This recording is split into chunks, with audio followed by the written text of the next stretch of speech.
Hare Krishna, dear devotees, please accept our humble obeisances. All glories to Jagat Krishna Prabhupada. All glories to our revered speaker for today, His Grace Ishwara Prabhu. And all glories to some Vaishnava devotees.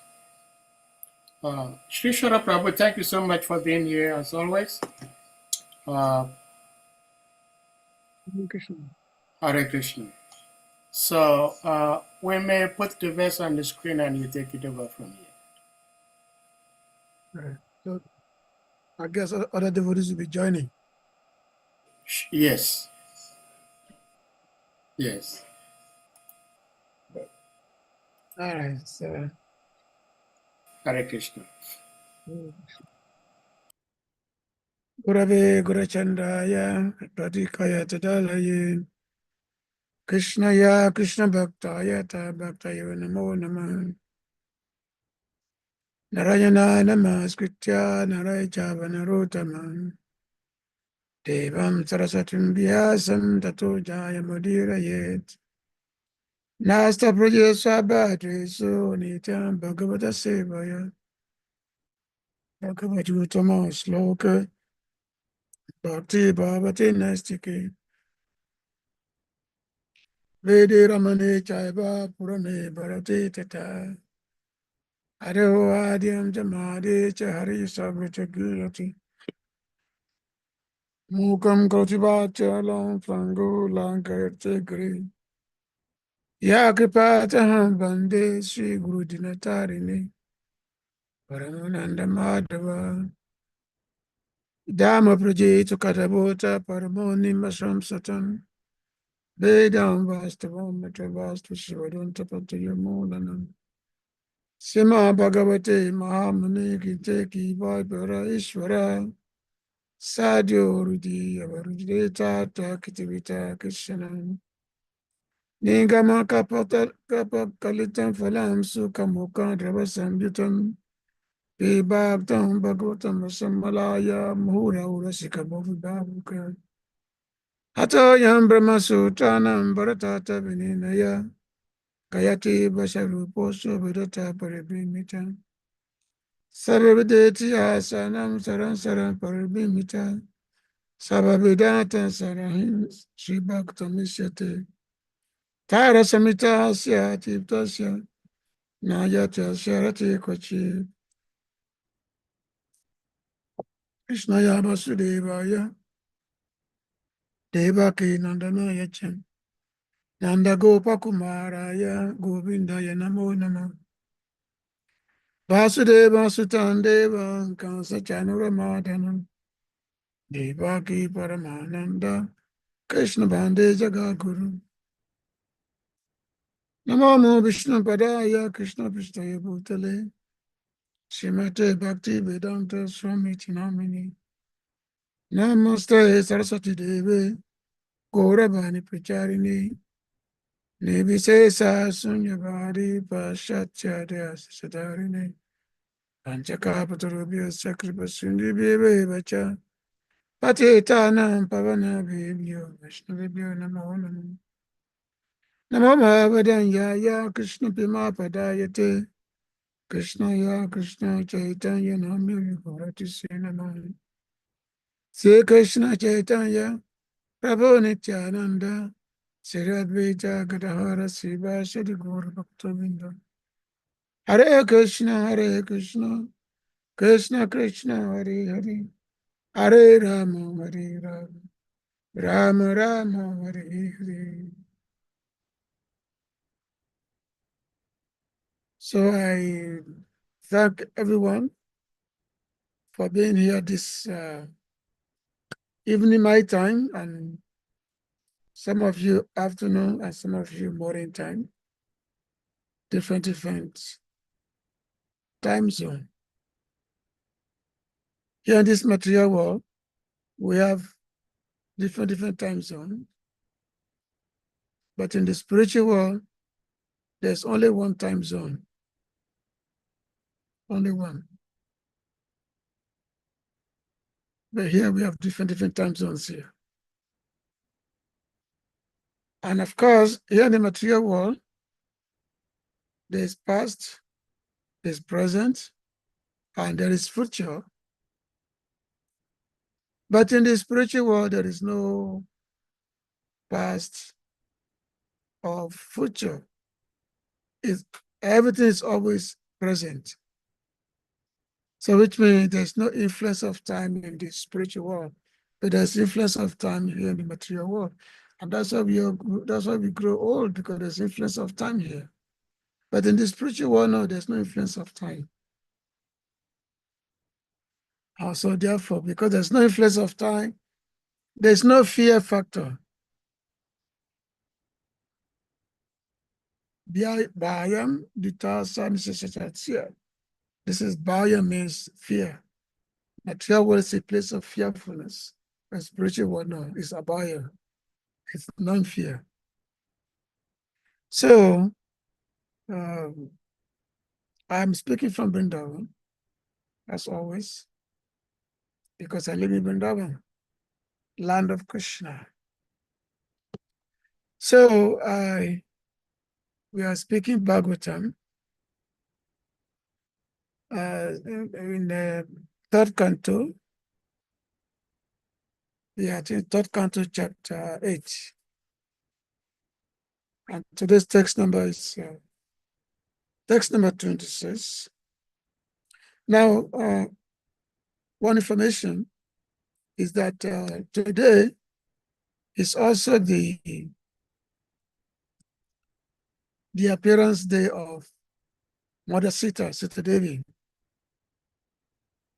So, Mother Sita, the wife of Lord Ramachandra, the constant Lord Ramachandra. So, I discuss, I speak about Mother Sita also, and also the wife of Lord Nityananda, Genevieve Mata. Today is also her appearance day. So, which means a very, very auspicious day. I will say something a little bit about Genevieve Mata also. Speak about Sita Devi, and this Bhagavatam sloka. So, Lord Brahma, Lord Brahma was born from the lotus flower, which generated from the abdomen of Lord Gabudaksha Vishnu. And when Brahma was born, he could not trace out the origin of his birth, origin of his existence. Actually, Brahma is always, his name is unborn, Ajay, because he has no birth, he has no material birth. So he's always been referred to as unborn or Vide. Vide means the creator. So Brahmaji, after spending thousands and thousands of celestial years searching, because he was alone in the universe. He took birth. He appeared on the top of the lotus, and this lotus is so big that it extends throughout the whole universe. It extends throughout the whole universe. This lotus stem, from the top of which Lord Brahma was born. So Lord Brahma, when he was born, he was going back and forth the lotus stem, going around it, trying to go down. If still, he could not find the source of the lotus. He could not find the source of it. So eventually, by the mercy of the Lord, and then some light, Brahmaji was able to see some light. Some light came, was able to see diverse manifestation of the universe. Was able to see all the elements, the elements which made the composition of the universe. And then, above all, he saw the big snake by which Lord Vishnu was lying upon. He saw the Garbhodesha Vishnu. Very, very extensive. So he saw this, and then, so he was observing the Lord. And then ultimately, then, so this verse which we are going to read today is very, very interesting verse. So I'm going to read it. This is text number 26 of this chapter 8. Sa kama ya vivek tamagai abia chatan kama dugang ripadman padasayan tan kipaya na kendo mayuka binanguli charupatran. Bosom of the human being, swakamaya, according to the desire, the victim agai, by the path of devotional service, abhyachitam, worshipped, kamaduga and Greek Padma, the lotus feet of the Lord, which can award all desired fruits. Padasayatam, why showing them Kripaya by costless mercy, Naka nails into moonlight, Mayuka rays, Bina divided, Anguli figures, Charu patron, very beautiful. Translation and purport by Divine Grace is Bhaktivedanta Swami Prabhupada. Srila Prabhupada Ki Jai. The Lord showed his lotus feet by raising them.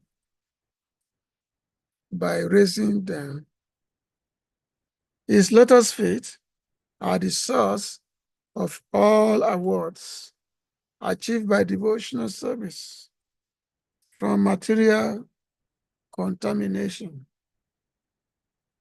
Such awards are for those who worship him in pure devotion. The splendor of the transcendental rays from his moonlight toenails and fingernails appeared like the petals of a lotus flower. Oh, we have the great Ganga Prasad is here tonight. Arriba. Obeisance at your lotus, Prabhu. Nice to behold your darshan today. Thank you. I was just thinking of you today. I said, let me call this great. You have evoked me. Thank you. Of course, we are waiting for you in Brindavan, of course. Okay. So, translation and purport by Divine Grace is Bhaktivedanta Swami Srila Prabhupada. The Lord showed his lotus feet by raising them. His lotus feet are the source of all awards achieved by devotional service free from material contamination. Such awards are for those who worship him in pure devotion. The splendor of the transcendental rays from his moon-like toenails and fingernails appeared like the petals of a flower. Purport by Srila Prabhupada. The Lord fulfills the desires of everyone just as one desires. Pure devotees are interested in achieving the transcendental service of the Lord, which is none different from him.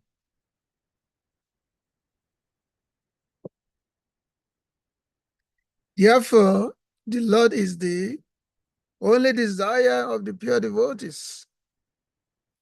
And devotional service is the only spotless process for achieving its favor. Srila Rupa Goswami says in his Bhakti Rasamrita Sindhu 1:111, that pure devotional service is Jnana Karma Dhyana Britan, also quoted from C.C. Madhya 19167. Pure devotional service is without any tinge of speculative knowledge and fruitive activities. Such devotional service is able to award the pure devotee the highest results, namely direct association with the Supreme Personality of Godhead, Lord Krishna. According to the Gopal Tapani Upanishad, the Lord showed one of the many thousands of petals of his lotus feet. It is said, Brahmanos so anabharatam made Dyatha stuta para Bandaso Buddhita Gopaveso me Purastat Avibhabuva. After penetrating for millions of years, Lord Brahma could understand the transcendental form of the Lord as Sri Krishna in the dress of a cowherd boy, and thus he recorded his experience in the Brahma Samhita in the famous prayer, Govinda Madi Purusham Tamaham Bhajami. So that is the purpose by Srila Prabhupada. I just read it again. Punsam Saka Maya Vivekta Magai, Abhyachatam Kamadu Gangri Padma, Pradasayantam Kripaya Rakendu, Mayuka Binanguli Charupatran. The Lord showed his lotus feet by raising them. His lotus feet are the source of all awards achieved by devotional service, free from material contamination. Such awards are for those who worship him in pure devotion. The splendor of the transcendental rays from his moonlight Gabodasra Vishnu. Now, this text specifically is saying that the Lord raised his lotus feet slightly. He raised his lotus feet slightly. So, as described by our acharyas, that what Brahmaji was saying was not actually Gabodasha Vishnu.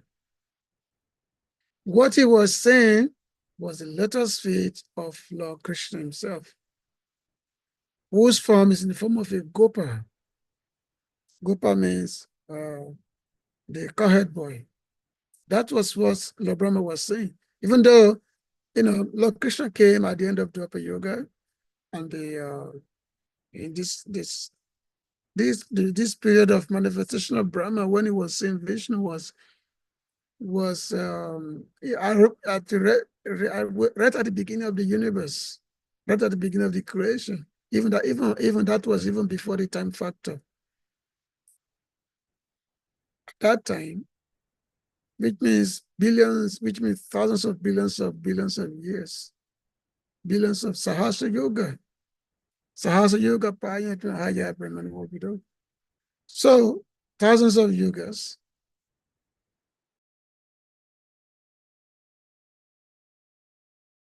Better location. Because devotees of the law, devotees are not the same. Devotees are not the same. Devotees have different forms of the Lord by which they are attached to. Because every devotee is not the same. Every devotee has particular inclination for a specific, because the Lord has so many forms, many manifestations, and devotees have the particular attachment to the Lord's form. Regardless where devotees may be, regardless of how a particular form of the Lord they may be, their particular attachment to a particular form, that form is always manifesting before them. So there was one time when Anumaji. So Anuma, he was in one place in South India, near Ahobilam. And then Anuma, he was doing meditation. He was doing meditation, and he was calling on, because Anuma, his worshipable Lord is Lord Ramachandra. That is his worshipable Lord, is Lord Ram. So when Anuma was doing his meditation, and Ahobilam, South India, is a place of Lord Nrsingadev. Is a place of Lord Nrsingadev. So when Anuma was doing his meditation, he was chanting, doing his Ram Japa, doing that. Then Lord Nrsingadev appeared to him. So Lord Nrsingadev appeared to him. So when Lord Nrsingadev appeared to him, and he told Nrsingadev, oh, you are calling me. So Anuma said, no, I'm not calling you. I'm calling for my dear Lord, my worshipable Lord, Lord Ramachandra. So, and then Lord Nrsingadev realized that Anuma is not interested in saying. So, since it's the same Lord, the Lord asked, was it Rama, the Modi Sukalani Amena Tistam, Nana Vatana Mataro Makaresukin to Krishna Science, Mababa Paraman Pumanyo, Govindamadi Purushantam Hambajami. So it's a Rama, the Modi Sukalani Amena Tistam, that the Lord has so many names, so many forms, Rama, Nrsingadev, Rama, Adi, Modi, so different forms. And they come in different incarnations. But there's only one person, Krishna Swayam Samabhad, Paramahpumajo. So it's not that just like sometimes people may go to our altar and see so many deities on the altar. And they will say that, oh, these Vaishnavas or these people, they are worshiping many gods. No, there's only one God we worship, only one God. But that one God, he comes in a different manifestations. He has got many manifestations according to the particular taste of devotee, because devotees have different tastes. So when Anuma, when he desired to see Lord Ram only, the Lord Nrsingadev appeared to him from Nrsingadev. So Anuma was not attracted. And then the Lord changes form, then as Lord Ram. So he changes form as Lord Ram. So when Anuma saw Lord Ram before him, he was very happy. He was extremely happy when Hanumaji saw Lord Ram. So as they say that there are different races, there are 5 races which are described in the nectar devotion. Rasa means the sweetness, the taste. The sweetness, the taste, or the particular relationship that one can have with the Lord. So you have the Santaras. It's not really a relationship, because with the Santaras, there is no form. So which means there's no particular attachment. It's just Santaras is more of an appreciation. It's more appreciation of the divine, of divinity. Just like when we say God is great. When we say God is great, you say God is great, but you don't know who is that God. You don't know who is that God. You just say God is great, but he's great, of course, but you don't know who that God is.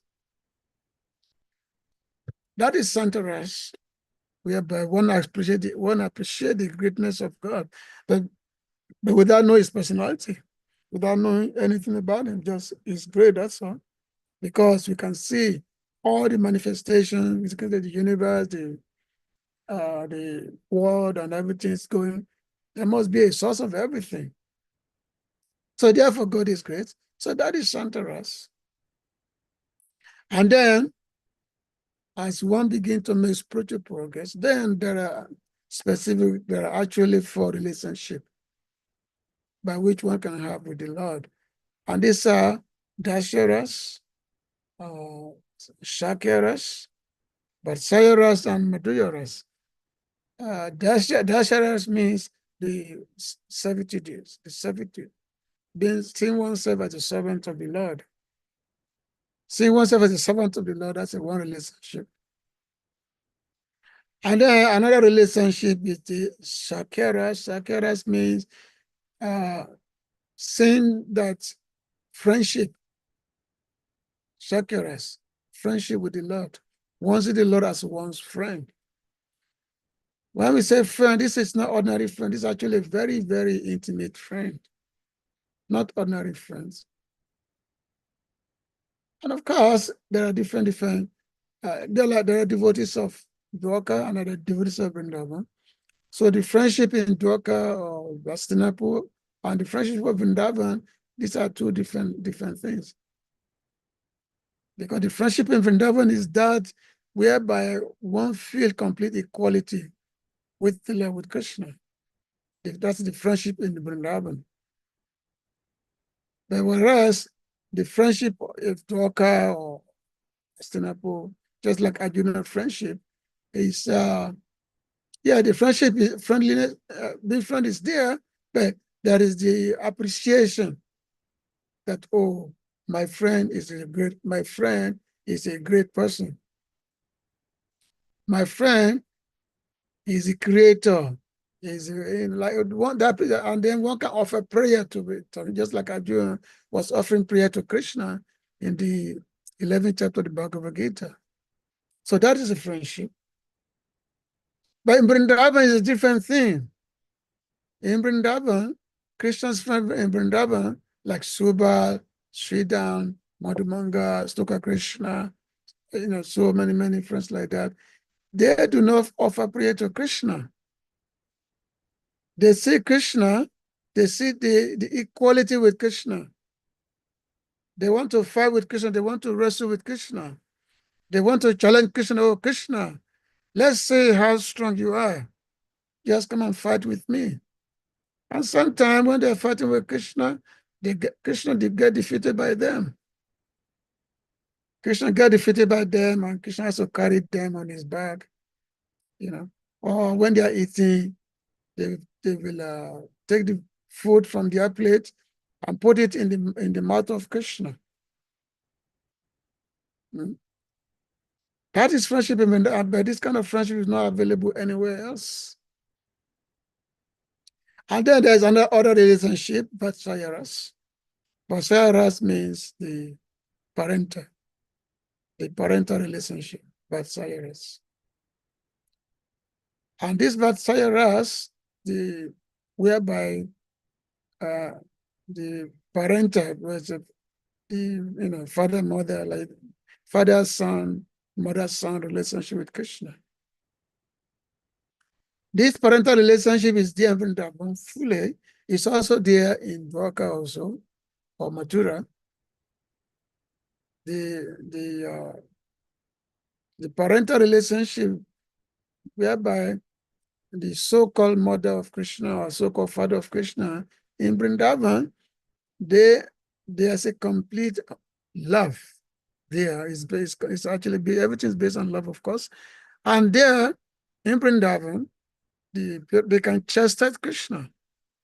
Like Mother Yashoda can chastise Krishna. Just like in the Damodara Lila, whereby one Mother Yashoda saw Krishna being naughty, and Krishna, and then she said, okay, Krishna, I have to chastise you. And then Krishna was running away, and then she was running after Krishna to catch him so that she can chastise her boy. But the same Krishna, previous day before that, she looked at him one time, Krishna yawned, and then she looked inside the mouth of Krishna, and within inside the mouth of Krishna, she saw the whole universe. She saw so many planets. She saw all the manifestation in the mouth of her son. Because within the Krishna's body is all the universe are situated. But in the same Krishna, God, the Supreme Lord, is now playing as a child in the household of Mother Yashoda. And Mother Yashoda said, oh, Krishna, you are naughty, I have to chastise you. And Krishna is shedding tears, oh, mommy, mommy, don't beat me, don't beat me. Krishna is crying with tears in his eye. This is pure love. Whereas in Dwaka, the mother of Krishna, the father of Krishna, they cannot do that. Mother Devaki will only pray to Krishna only. We pray to Krishna because Mother of Devaki know that yeah, Krishna is the supreme personality of God, he is the supreme Lord, is Vishnu. So therefore, Mother Devaki, Vasudev, they will always offer prayer to Krishna, or offer prayer to him. But whereas in Vrindavan, that does not happen. So two different things relates to different kind of relationship. And then the topmost relationship is what we call Madhurya Ras. The Madhurya Ras, this is the what is that, the conjugal relationship. So, and this conjugal relationship is of two types. There is the what we call party, and there's upapati. Party means like husband and wife, That's party. And then upapati means paramour, like boyfriend, girlfriend type of thing. That's called upapati, paramour. So in Dwaka, it's party whereby Krishna is married to so many queens, thousands of them, 16,008 queens that Krishna married to. So Krishna is their husband. Whereas in Vrindavan, Krishna had girlfriends. Like just said, but this is transcendental girlfriend, like Srimati Radharani and all the gopis. This is what called upapati. Upapati means the paramour relationship. So, and of course, we can go deeper into that. Tonight's class is not about it. So, but this is just, I just give a little bit glimpse about the aspect of pure devotion, of pure devotional service to Krishna. So when Brahmaji, what he was saying on that manifestation, he was not really saying his vision was not that of a Garbhodaksha Vishnu. His vision was that of Gopal Krishna. And that's why in the purport here, there was the citation from the Gopatapani Upanishad. Gopatapani is a very, very beautiful small scriptures which describe some very intimate aspect of Lord Sri Krishna. It's very nice, beautiful scriptures. So, Srila Vishnu Chakravarti Thakur is also saying this. He was saying that, so Lord Brahma, he saw that the lotus feet of Krishna, which were fulfilling desires of those who worship on special path, for fulfilling their desire, swakarma, yeah, or with a desire for attaining the Lord, or for satisfying the Lord with service. So when devotees are worshiping the Lord, when they are worshiping, of course, all the worship is actually geared towards the lotus feet of the Lord. So when the devotees, when they get the attainment of their, they want to get the fruit of their self, when they are making a prayer to the Lord, what is their aspiration? And they say they get the fruit of their service. So when we say the fruit of the service, what is the fruit of the service? Devotees, they have no interest about this material world. They have no interest of return to attain the materialistic riches or anything. What is their interest? Their interest is soul attachment to the Lord's lotus feet. The lotus feet of the Lord is actually the devotee's prized possession. That is devotee's prized possession is the Lord's lotus feet, because this lotus feet is what contains everything, is the reservoir of all pleasure, the lotus feet of the Lord when it's attained. So this lotus feet, this is devotees, everything. I'm just going to read something from, there are some nice, beautiful prayers from the book of Jade Goswami, Gita Govinda. So, no, Govinda Lilamrita. This is from Krishna Das Kaviraj Goswami, which is coming from Pitaicha. Govinda Lilamrita is a very special book. So, this book, this is describing it's actually glorifying the lotus feet of Lord Krishna. The lotus feet of Krishna, which is glorifying. So when we hear this prayer, we can try to have some glimpse of the lotus feet, what the lotus feet of the Lord is.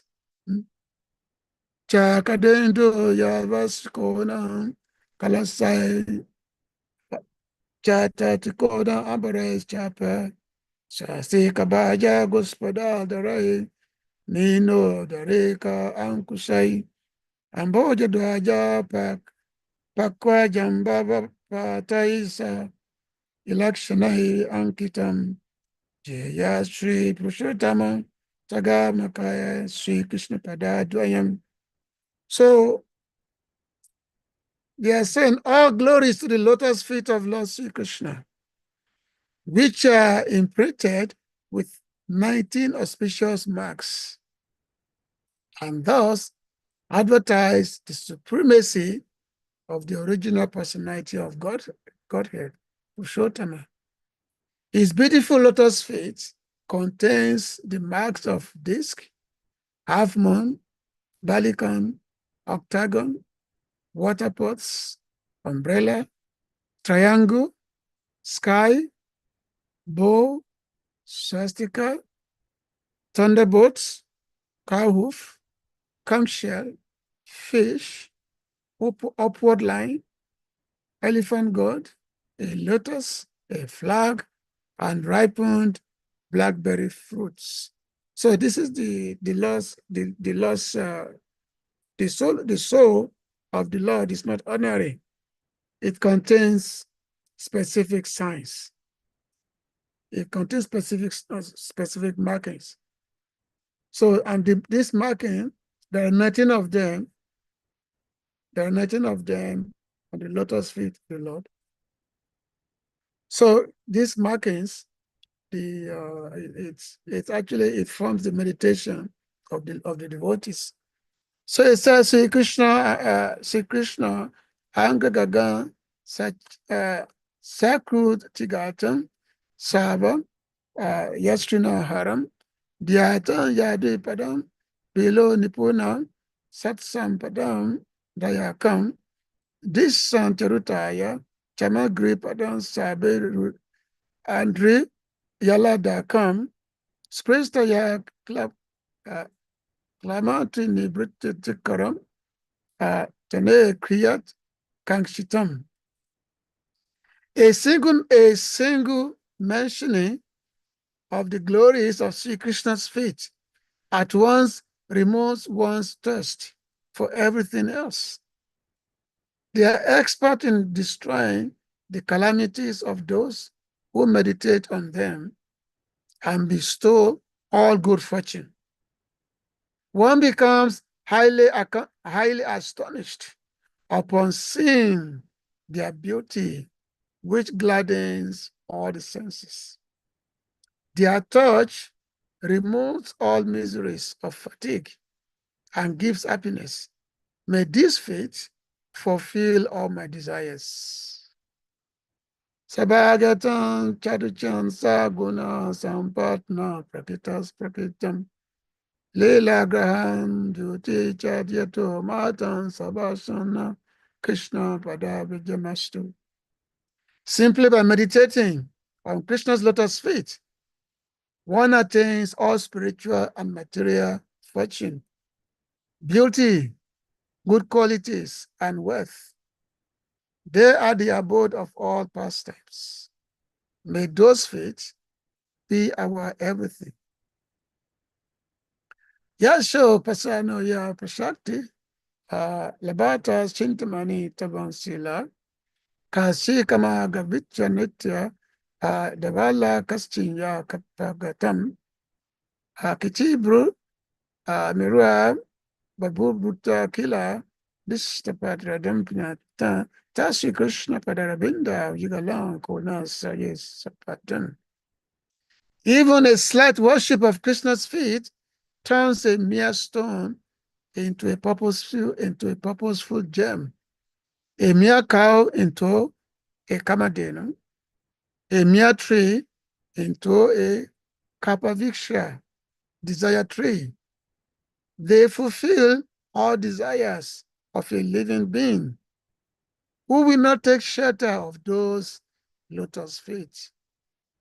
Karimala Vishita Babantan Rasumahita Rasagan Lamban Karidara Padambo Janka Kalo Rasika Samrite Hatam.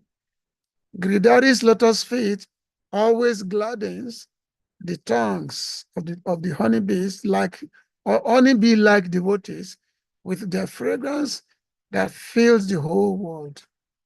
Which devotee of taste could give up this feat? Lavani Mamadu Puna Swangali Sroni Puna Yuvati Napaya Bringam Byapitam Susitam.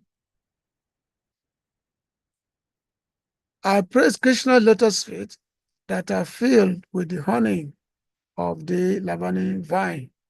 The toes are the petals and the nails, holes of those lotuses that pervade all directions with their fragrance, which is drunk by the gopis like ice. These feet are like the red lotus sprouts that please all the five senses with their great qualities, and that are generous like the leaves of a desire tree. With words can we compare Hari's lotus feet? Krishna's toenails are as white as the Ganga by Prayag. The top sides of these feet are as black as the Yamuna, and the soles red like Brahma's daughter Saraswati. In this way, Krishna's lotus feet are completely beautiful and fulfill all desires, like a bath in the Triveni, the confluence of Ganga, Yamuna, and Saraswati. The glories of Krishna's lotus feet are wonderful. The darkness that takes shelter of this feet defeats Aruna, the sun's charioteer, in battle. So Aruna, crimson morning glory, takes shelter of Krishna's foot soles. They are just red. Seeing the darkness of this feet, the moon flees in fear and takes shelter of Krishna's splendid nails. So these are various glories of Lord Krishna's lotus feet, the various glories. So this the faith is the devotee's goal to attain this spirit. And what is the method by which this can be attained? What is the method? So it's just like a measuring a purport here, that the last lotus feet, it fulfilled the desires of everyone. And specifically says that Anya Bilasita Sunya Gyana Kamadhyana Britam. Ano Kuyana Krishna Silana back to Uttama, that when one have no more desire for anything in this material world, no more desire for anything, either for Gyan or for Karma or for yoga, for anything. And when one desire only the Lord, when one desire only pure devotional service to the Lord, it's at that point of time by which one can attain the Lord's lotus feet, by which one can actually have a glimpse of the Lord's lotus feet. When the Lord devotees, once they have to have a darshan, the glimpse of the Lord's lotus feet, they have no more aspiration in this material world, no more aspiration. Everything is fulfilled. All the happiness in this world, in this whole universe, all the happiness, they compare to a drop only. They compare to a drop. All the happiness in this material world. Compared to what is attainable from the bliss that is there on the lotus feet of the Lord. And this feet is not ordinary. So one time, there was one sage. This sage, I think, was Agassimani. He was a sage, I think, was a sage Agassimani. So his wife's name was Ahaya. So his wife, one time, his wife one time got some kind of a mixed up with one Gandhava. So one Gandhava was kind of like a messed up with the wife of Sage. Her name was Ahaya. So this sage got angry, so he turned her into a stone. So she became a stone. You know, the sages are very powerful. They can turn you into a stone or anything. So she became a stone. And then she remained so for a long period of time. She remained so for many, thousands of years, she was a stone. And then Lord Ramachandra, when Lord Ramachandra was when he went into the exile in the forest, he was going along with his wife and brother Lakshman. And then he entered into this ashram. And then this ashram of Gethsemane. And then the stone was there. So, and then Lord Ram, when he saw the stone, so Lord Ram simply touched the stone with his foot. And then when he touched the stone with his foot, then the stone became, then it transformed again, then became a woman. Then so the wife, so Ahalya, she was liberated by the touch of the lotus feet of Lord Ramachandra. So she became liberated. So, and then there was this past time when Lord Ram was supposed to be crossing the river. And then when the Lord was crossing the river, so the Lord called a boatman. He called a boatman to come and take them across the river. And then the boatman said, well, my dear Lord, before you can enter my boat, first I have to wash you. I have to wash your foot.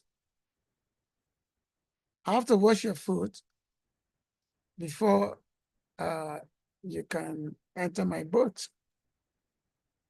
So, and the Lord said that, why you want to wash my foot first? I said, well, because I've heard that you've turned a stone into a woman. I've heard it, but by your foot touching a stone, that stone became a woman. And me, I have only one wife. And in this my boat, there's so many stones. If you start walking around my boat, and then you all became women, how am I supposed to taking care of them? You know, having one wife is not enough for me. So therefore, I must wash your feet, and then of course, so the Lord agreed for his foot to be washed by this boatman. So the unlimited glorification of the Lord's lotus feet is there. So as I said in the beginning, that today is the appearance of Mother Sita. Mother Sita, the wife of Lord Ramachandra.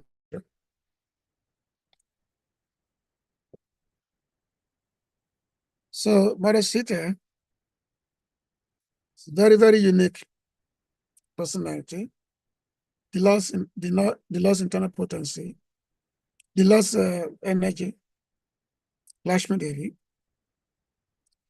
Now, Bodhisattva, how can we describe her? Where do we begin? Where do we begin to start describing her? How do we begin to start describing? Because she's not, of earthly realm. She's not of earthly realm. She's not a product of. She was not a product of material world. She's the last, internal Lakshmi herself. But whenever the Lord come incarnate himself in the material world, so his potency always come. Lakshmi always come, either as Sumitra Rani, Rukmini, or in this case, Sita Devi. But just like the Lord performed so many pastimes, they will also, all his internal potency, when they also come, they also perform so many pastimes with the Lord. So he mentioned here that Sita Devi, Mother Sita, sees the eternal consort of Lord Ram, eternal consort, and she embodies the ideas of purity, virtue, patience, and unwavering devotion. She was, of course, she did not have ordinary birth, not ordinary birth. I would describe her birth in a shortly. So her divine origin signifies a profound connection to nature, symbolizing fertility, resilience, and strength.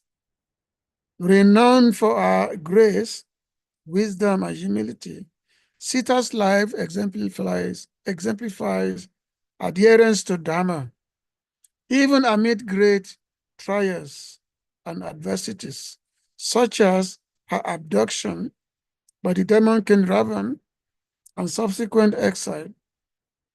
Her steadfast loyalty, endurance, and unwavering faith in Ram illustrate the highest ideas of feminine strength and spiritual purity, making her a timeless model of virtue and devotion.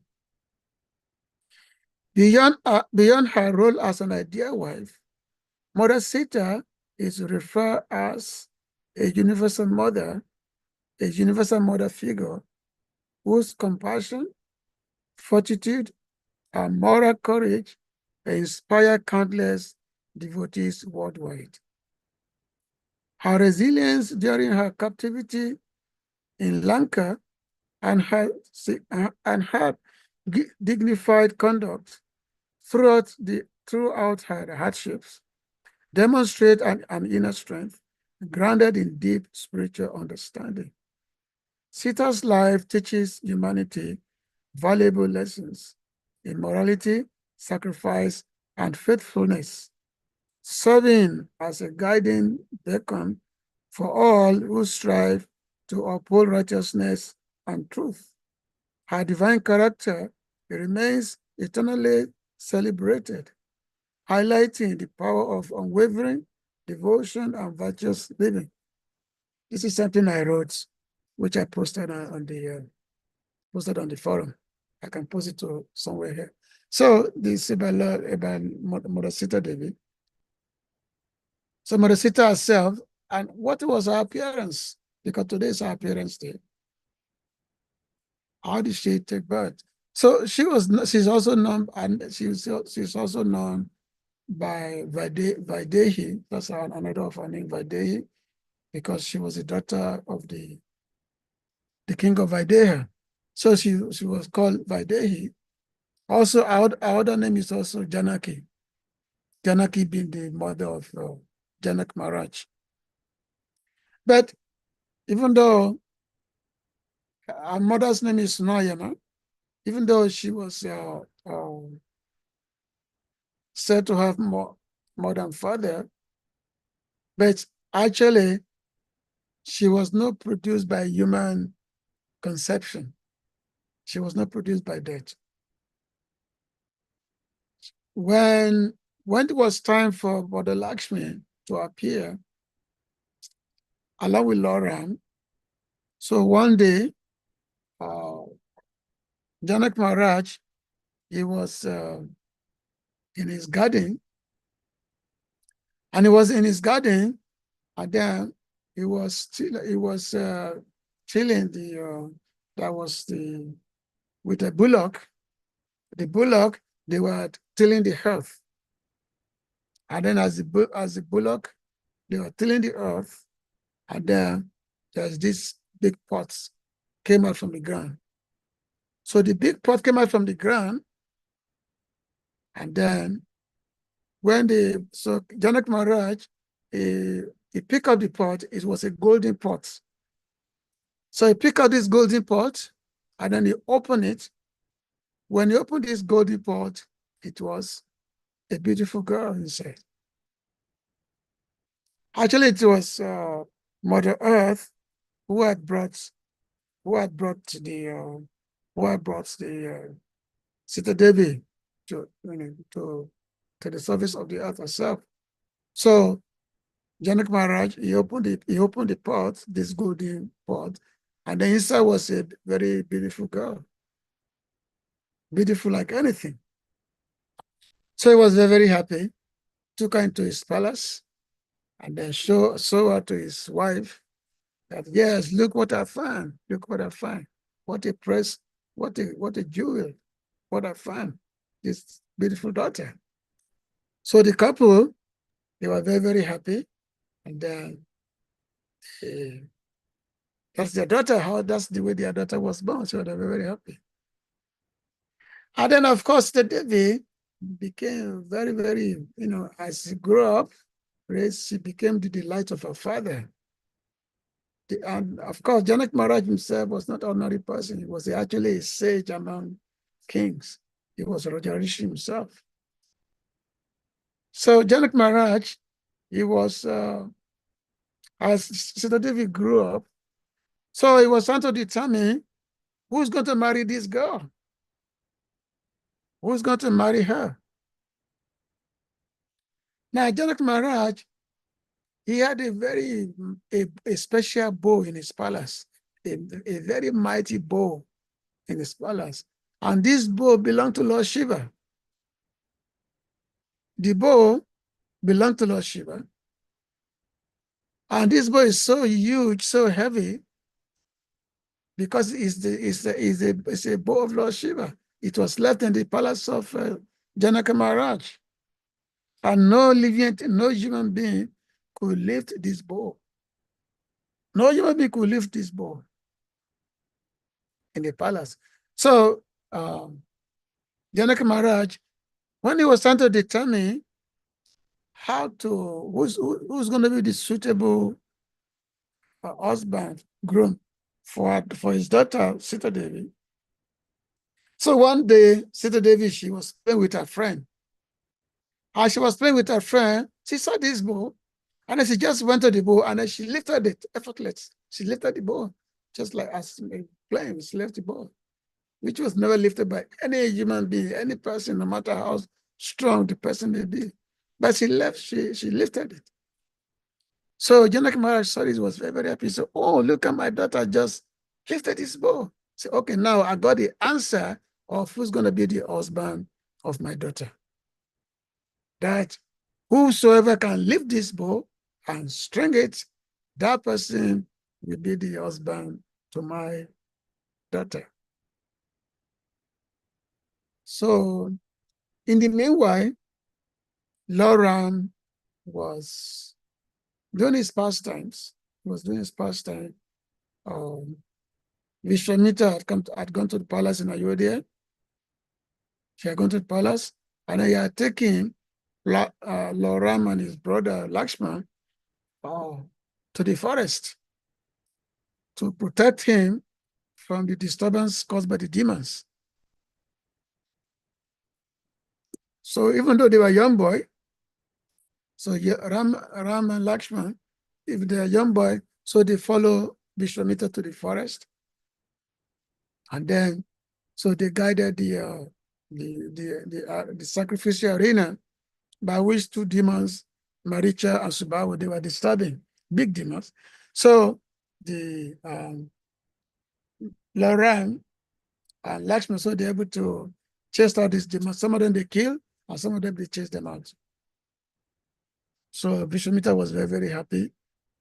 And then Vishwamitra, then he was traveling with Ram and Lakshman. And then he went to the kingdom of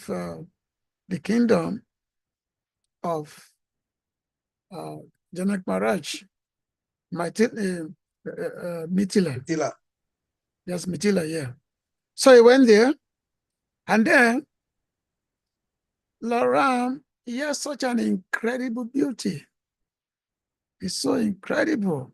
His elegance, everything about him, so incredible. So when he entered the city, it's like the whole citizen, it's like a festival for their eyes. It's like a festival for their eyes.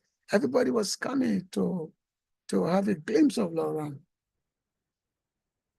Everybody was coming to have a glimpse of Ram. Actually, what happened was that because King Janaka, he had made a pronouncement throughout the kingdom on all the different kingdoms that he's holding a Swanyavara ceremony for the marriage of his daughter, Sita Devi.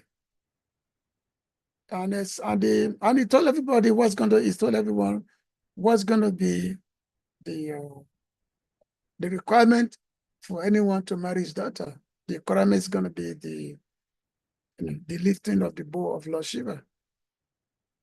So many princes and kings, they've come from all over the places to this city of King Janak Maharaj. So Lord Ram was there with his brother, young prince, beautiful. Everybody simply fixing their eyes on them. And then there was one time when Lord Ram, he was in the garden. Actually, it was a garden of King Janaka. He was walking, and Sita Devi, she had come along with her friend. So she had come along with her friend, and then she catch a glimpse of Lord Ram. And Lord Ram also catch a glimpse of her. And then it was like a magnet. It was like a magnet. And then immediately, and then she was praying to the God. I said, like, and then she went inside the palace, went to the family deity, and the family deity praying to family deity that let me marry to nobody else. I find my husband is only to Sri Ram only. And as he started to say, what is this? But at the same time also, even though Janaka Maharaj, he had made a promise that only a person who can lift the bow would marry his daughter. But at the same time also, he desired very, very much that Lord Ram would marry his daughter because there's no other suitable match. There's just not available in the whole of creation. But he had made his vow that only person who can lift the bow. So just to cut, it's a very long story. Actually, I'm just publishing one book now, the Ramcharitamanas, containing the life of Lord Ram and everything. So it's a very long story, very, very long description. But just to cut the story short, so many kings and many people are sent to in the arena, in the marriage arena, where the Swayamvara is supposed to be taking place. So many kings are coming. Nobody could even lift the bow. They could even lift it. Even Ravan came there also. The people came from far away.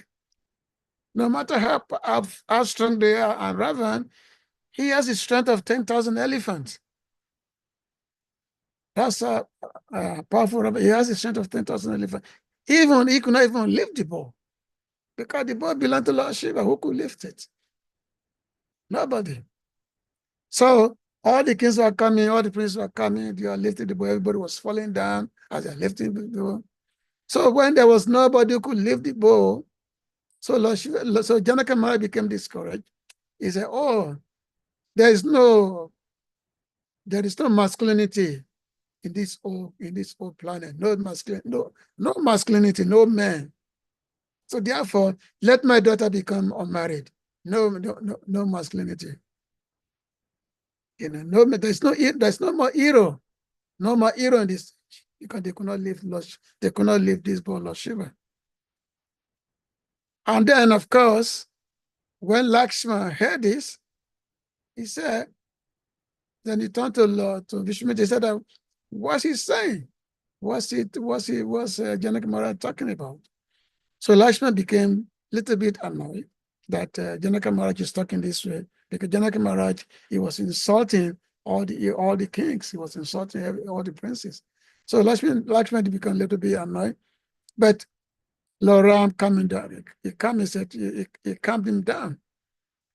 And then Vishwamitra, he told Lord Ram that, Ram, make Janaka Maharaj happy.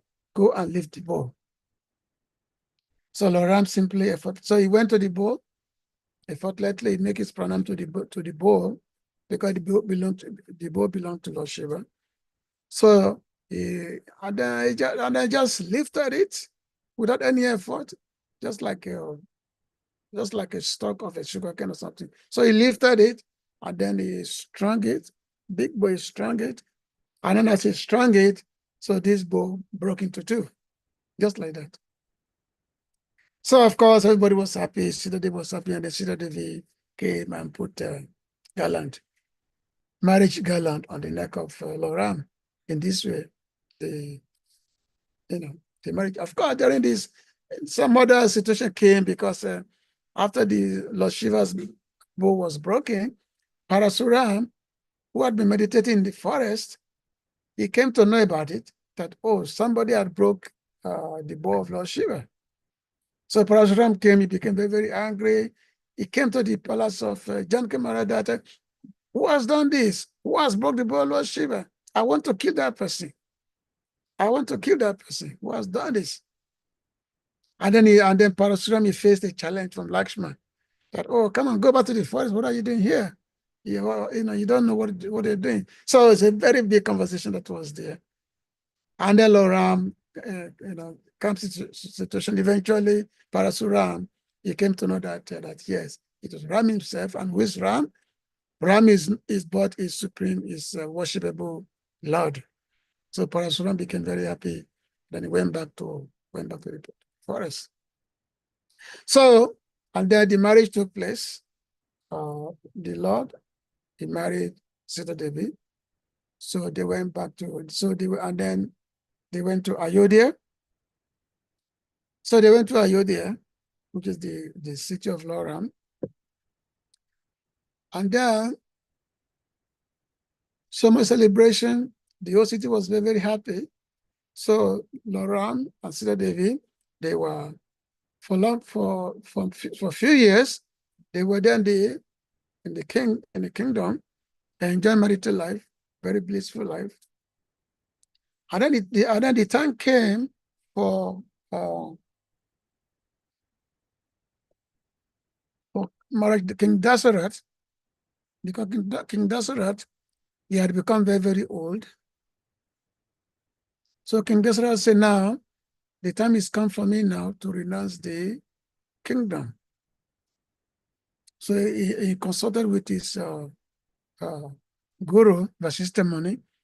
There is time for me to renounce this kingdom, and the Yuvraj, the prince regent, is you need to select the what do you call it, the regent, who's going to be the next king, and the next king is going to be nothing but, it's going to be no one but Lord Ram.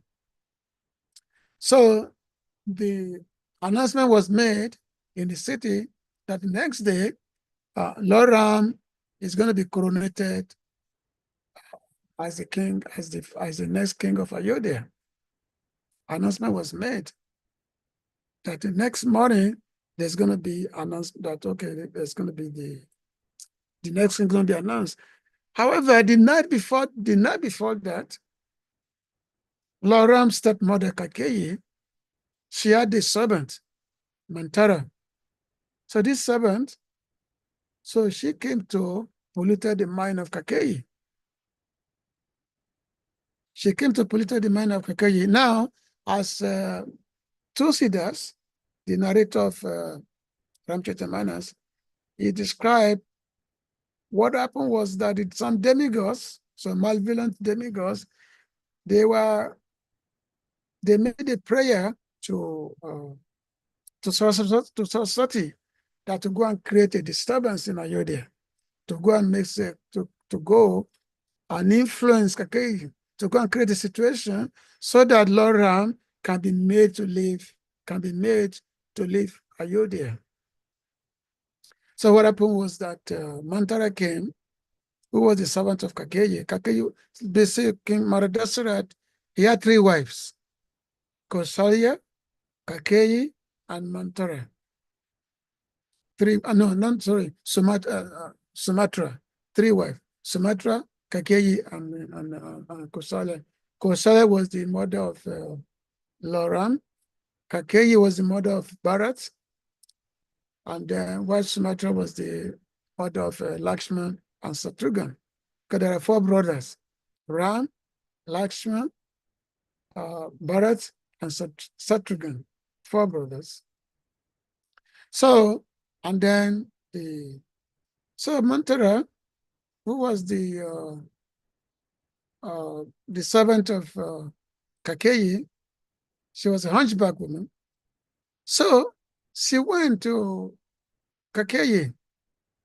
She went to her chamber, and she saw that Kakeyi was very, very happy. No, actually, she was decorating herself. She was decorating herself in her chamber. And then she asked her that, oh, my dear mistress, why are you so happy? Haven't you heard the news? So Kakeyi said, yes, Mantara, what is the news? Tell me, what's the news? She said, oh, tomorrow morning, Ram is going to be coronated tomorrow morning. He's going to be the next king. That is the news. So when Kakeyi heard it, she was very jubilant. Actually, Kakeyi, she actually has more love for Ram, even more than for her own son. She was so happy. I said, oh, my dear Mantara, I'm glad that you've brought me this news. So therefore, I'm giving you this gift. You remove a gold and give it to her. But Mantara said, no, this is not what I want. You don't know this is going to be a calamity. This is a calamity for you. This is a calamity for you. So Kakeyi said, what do you mean calamity for me? What do you mean? What do you mean? So and then eventually, this Kakeyi's maidservant, she was able to corrupt the mind of Kakeyi. And then told Kakeyi that there is a way you can prevent this from taking place. There's a way you can prevent this coronation from taking place. So Kakeyi asked her that, what is the way? Tell me. So he said that, don't you remember there was one time you and Maharaj Dasarath, you were fighting together. You were fighting. You and Dasarath together. You were in a chariot, and your husband was fighting for the demigods. And then he was wounded. When he was wounded, you carried him to safety. And after you carry him to safety, and then the Maharaj asked you to ask for 2 bones, And then you told him that you're not going to ask for it now. When the time comes, you will ask for it. So now the time has come now. Those 2 bones is that, 1, tell the king that your son Bharat should be the king, not Ram. That your son Bharat should be the king, and then Ram should be sent to the forest for 14 years. Should go to the exile for 14 years, because If Ram is in the city, it may create a disturbance. So therefore, Ram must go into the exile the very next morning to the forest. So tell the king this way. So, and then Kake became very, very convinced. She went to the crying room. You call it crying room. She went there, and then Maradesada came, asking her that, what's happening, my dear queen? Why are you so morose? Then, so and then she expressed her wish. So this is what I want. My son should be the king, and Ram should go to the forest. This is what I want. And then Maradesada was very, very surprised that how it's come. You have more love for Ram than your son. What has happened to you? So she was completely convinced. And then she said, nothing will satisfy me. So anyway, so this news was related to Lord that he's not going to be coronated the next morning. And he has to go to the forest. He has to go to the forest. So now Lord Ram now telling Sita Devi that, my dear Sita, I have to follow the course of Dharma. I have to follow it. And the situation has arisen at that I must go to the forest for 14 years. I must go to the forest for 14 years. And I want you to be happy here. Take care nicely of your in-laws, of your mothers, your father-in-law, your mother-in-law. Don't let, by your presence here, they will not feel the absence of me just by your presence here. So Sita Devi, she was very surprised to hear this. Say, how come you are going to the forest and you want to leave me here? How is that? Hmm? And then she was saying that, what is happiness for me? Happiness for me is being with where you are. Hmm? What is the city? What is this city? What is my father, my mother, my mother-in-law? What is this? All these things, they mean nothing for me. Only your happiness is where the husband is. Hmm? Wherever you are in the forest, even though Laurent tell her that, look, the forest is full of so many wild animals, so many snakes, insects, very dangerous path and all that. And the place is not suitable for women. It's not a place for women. Sita Devi said, no, all this forest, that's gonna be my palace. Being this forest, to me, is gonna be being heaven. Whereas for me, if I had to stay to be in the palace here, it'd just be hell. And being in the forest with you, that's my heaven. That's gonna be much more glorious than the heaven. So in this way, even though Lauren gave so many objections why she should not come to the forest with him, but she gave counter argument why where her husband is, that's where she has to be. So, and that's why Sister Devi, she's the most devoted lady, the chaste lady. There are 7 chaste ladies which are mentioned in the scriptures. 7 chaste ladies. You have Mandodari, you have Gandhari, you have Sister Devi, of course, Draupadi. There are 7 of them which are normally when they do marriage here in India, there's a mantra which is chanted.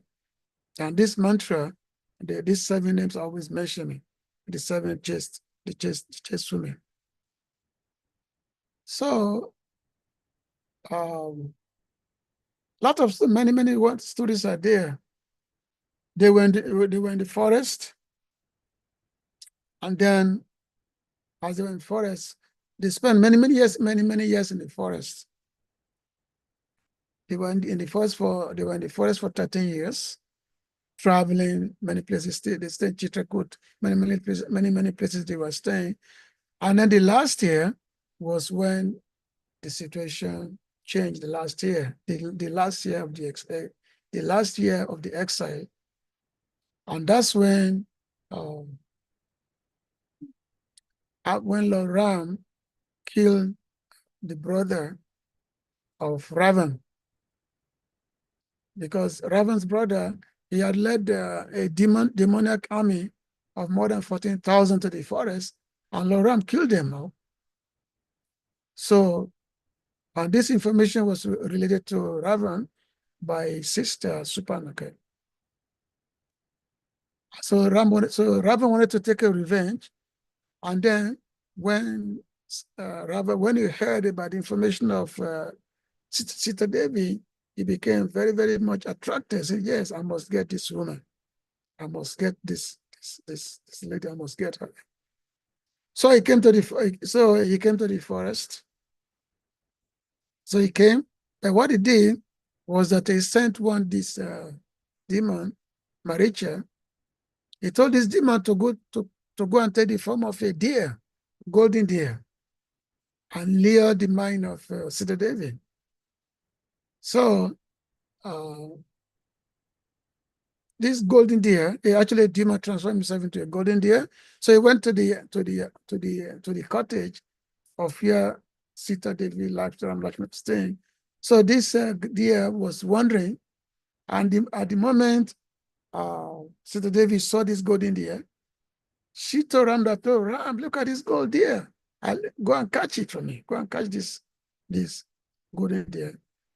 And then so Ram started going towards this golden deer, and this golden deer was running away far, far, far into the forest. And then eventually it was actually a demon who had taken the form of a golden deer. Why in the forest? The golden deer were in the forest. So, and the ram, he came to where, because Sita Devi now was not alone, because Lakshmana had also gone there, following Lord Ram. So Sita Devi, she was alone in the cottage. So Ravan came. First of all, he disguised himself as a sadhu, as a sannyasi. He disguised himself. And then he had a brief conversation with Sita Devi, saying that, oh, my dear beautiful lady, what are you doing? What are you doing here by yourself? What are you doing here in the forest? You should not be a beautiful woman like you should not be in the forest this way. And then Sita Devi said, oh, my dear sage, it's good you've come. Ram Lakshman will soon be here, and they'll be very, very happy to see you. And by the way, what is your name? So this time he said, oh, and then he revealed himself, I'm Ravan. And then he kidnapped, then he took Sita Devi. Now, one thing, there are so many few things. Ravan never touches Sita Devi. Never touches Sita Devi. It was illusory Sita, Maya Sita. Because before this dear episode came, before this dear episode,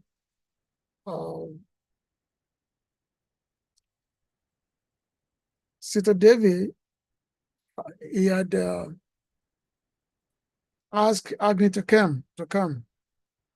So Lord Ram actually had asked Agni to come, the fire god, and Lord Ram told fire god to take Sita Devi with him and replace Sita Devi with an illusory Sita, a Maya Sita. So this illusory Sita was what was taken by Ravan, because no living entity can touch, Lakshmi Devi, the wife of Lord. She's not a material being, she's a spiritual being. No living entity can touch her body. It's not possible. Now, there is one particular pastime, very interesting pastime that took place. So after this, after the so-called kidnapping of Sita Devi by Ravan, and then Lakshman and Ravan, They were wandering in the forest, searching for Sita. And as they were wandering in the forest, searching for Sita Devi, then that time, Lord Shiva and his wife Parvati, Sati, they were in the sky. They were in the sky. They were in the aeroplane in the sky. And then looking down, Sati Devi, she saw that Ram and Lakshman, they were in the forest They were in the forest wandering, and Ram was there lamenting for his wife, crying out, Sita, Sita, Sita, Sita, Sita, lamenting for his wife. So when Sati Devi saw this, she told her husband that, my dear husband, look at Ram. He's, crying out for his wife, Sita Devi. How's that? Ram is the supreme law, is the supreme Brahman, supreme absolute truth. How come he's lamenting for his wife? Why is he's lamenting just like ordinary human being? If he's God, how is that? So this Lord Shiva told her that the Lord had so many mysterious pastimes, which is beyond ordinary understanding. It's beyond ordinary understanding. The Lord's pastime is mysterious. So it cannot be understood in the ordinary fashion. And then, but Sati Devi, she was not convinced by what her husband said. She was not convinced that how can I, it's the supreme law, the supreme. How can the supreme law be influenced by illusion, by some? After all, this material world is everything nothing but illusory representation. So she was not satisfied by whatever her husband said. Her husband Shiva Devi, Shivaji. And then so Lord Shiva said, okay, if you don't trust me what I said, so you go yourself, you go and test. You go and check out yourself. You go and verify yourself. So Sati Devi, she said, okay. And then she decided to test Lord Ram. She decided to do a test of Lord Ram. So Lord Ram was coming in the forest along with Ram. They were coming in the forest. So on the forest path, Sati, she came to the forest path. And then she took the form of Sita Devi. She transformed herself. She took the form of Sita Devi and waiting for Lord Ram to come. So when Lord Ram came and saw her, so Lord Ram said, hey, Mata, what are you doing here by yourself? Why are you not here with your husband? Because she thought that Ram is going to say, oh, this is my wife now, so now depart. But Ram immediately know that this, his wife. You know that this is, she thought that she could put Ram into illusion. But Ram immediately recognized her. He said, oh, what are you doing here alone? Why are you not with your husband? And then immediately Sita Devi, she became very amazed. And then she started looking around. And then as she was looking around, everywhere she was looking, she was seeing the form of Sita Devi everywhere. Ram Sita, she was seeing them together. See all the directions she was looking. She was seeing them all everywhere, wherever she looked, left, any direction, up or down, she was seeing Sitaram everywhere. She was seeing. And then as she was seeing this Sitaram everywhere, and then this apparition, this thing, so it disappeared. So she became very, very surprised, very, very disturbed. She said, oh, I have doubted my husband. What's going to happen now? I have doubted the word of my husband, Lord Shivaji. And then she became very, very, very, very ashamed to go in front of her husband. Became very, very ashamed. And then Lord Shiva, knowing what Sati has done, that she did not trust him, and then she had gone to test Lauren. So Lord Shiva said, now I cannot be with this form anymore. I cannot be with this form of Sati Devi anymore. And then Lord Shiva went to deep meditation for like 10,000 years, went to deep meditation. And Sita Devi, she could not go in front of Lord Shiva. So she had to relinquish that form. She went, and that's the whole story of Daksha is there. So that's one lila, one pastime. In this way, so Sita Devi, she went through so much, so much, the life of, atrocity, like she way in that form when she was kidnapped by Ravan, she was taken to the Lanka, many things. And so even usually when many narrators, when they narrate the pastimes of Sita Devi, when they narrate these pastimes in a relationship with her husband, Laura, normally the tears will come from the eyes when these pastimes are narrated. So anyway, today is the appearance of Lord Sita Devi. So devotees of Laura, today they are very jubilantly singing the glories of Sita Devi and Laura Michandra today. So a very glorious day.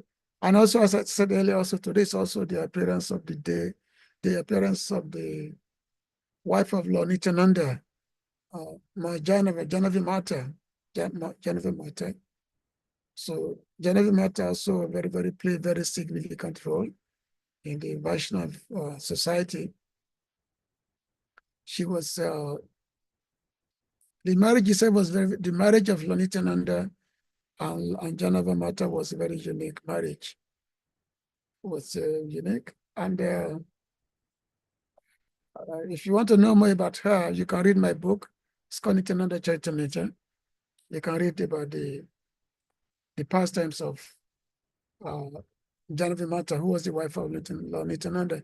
After Lord Nityananda, he left the planet, and it was Janavi Mata who became the leader of the Vaishnava society. She became like she became the highest authority of all the Gaudiya Vaishnavas. So all the Gaudiya Vaishnavas, they will come to her only to seek guidance. And during the festival of Keture, when Narottam Das Thakur, when he organized the festival of all the followers of Chaitanya Mahaprabhu together, very famous festival. So my Janavi Mata, she was the presiding. She was like the director of all the Vaishnavas. So everyone was taking blessing from her. Everyone was taking direction from her. So she was like the first female guru in our Gaudiya Sampradaya, who was the leader of all the Vaishnavas. So Jai Janavi Mata Ki Jai, Sita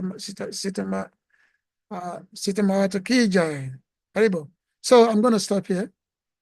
I'm just shorting everything. So if anybody has any questions, you can ask. Hare Krishna. Hare Krishna. Thank you so much, Prabhuji.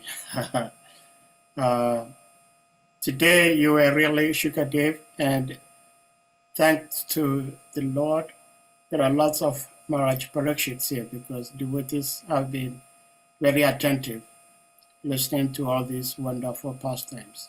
Dear devotees, if anyone may have questions, reflections, comments, realizations you may want to ask or share, please indicate by using the hand emoji of your physical hand, and you'll be asked to unmute to ask your question or to share your reflections. Hare Krishna.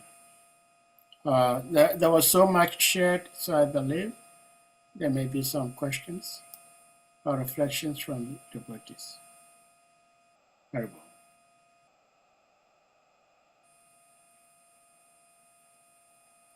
well. Prabhuji, if I may start with a question, that is, I mean, the text describes the beautiful lotus feet of the Lord.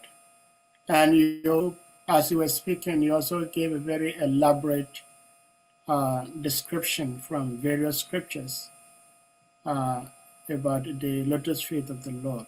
My question is, the Supreme Lord, just like a person, has different parts of the body. We know that on the human body, the head is the most important. So why is it that the scriptures, the great sages, the acharyas, when they talk about the Lord, they oftentimes talk more about his lotus feet than any part of the body? Why are the feet so important and so relevant that they always talk about the feet?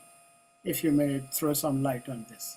Yeah, because that is where all the nectar is concentrated. All the nectar is concentrated on the lotus feet of the Lord. So that's where everything is most relishable. Just like Ganges water is flowing from the lotus feet only. Ganges water is emanated from the last lotus feet. And when the Kumaras, when they were in the spiritual world, at yet they were not yet devoted, Kumaras. And they went to the spiritual world, they saw Jan Vijay. They caused them because Jan Vijay prevented them from entering the spiritual world. So they became angry that they were causing Jan Vijay.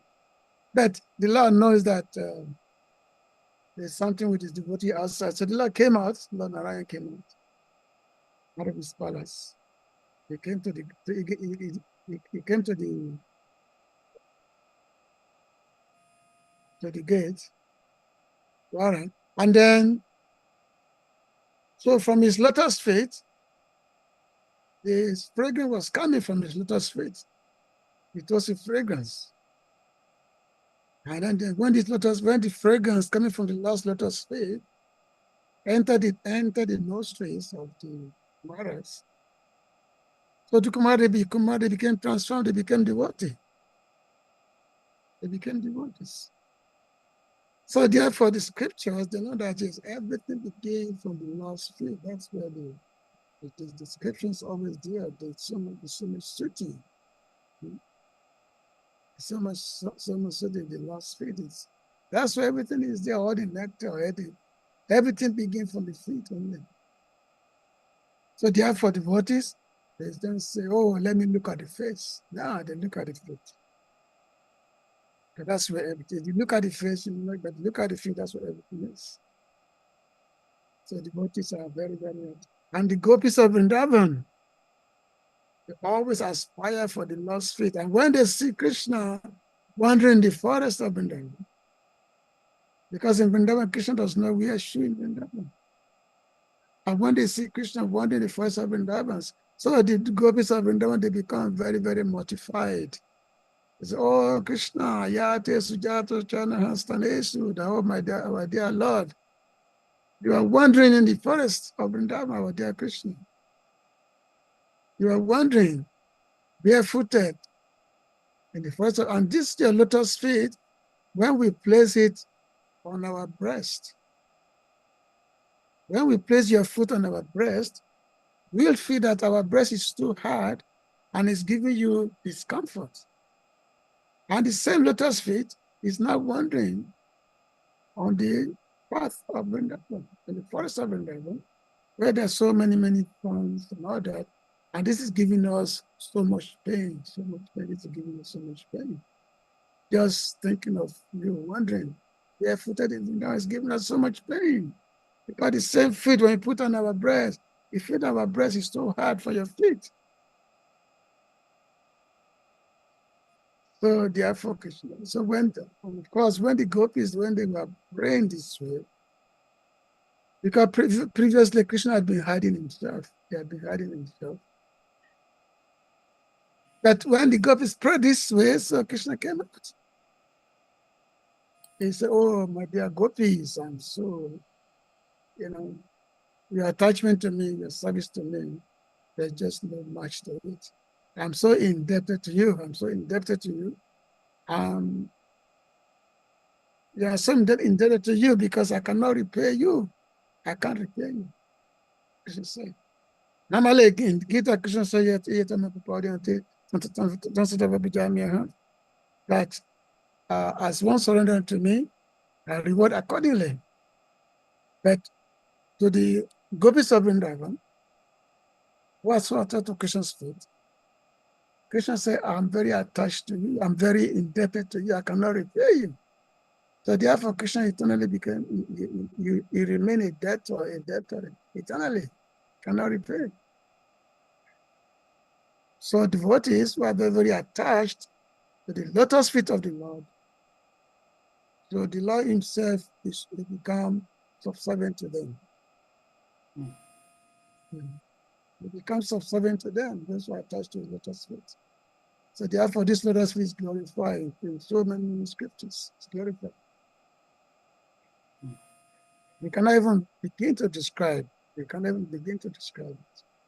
So our greatest fortune in our devotional life is to be attached to the Lord's lotus feet. That's be our greatest fortune. Well, thank you so much, Prabhuji. Did anybody say if anyone else has question?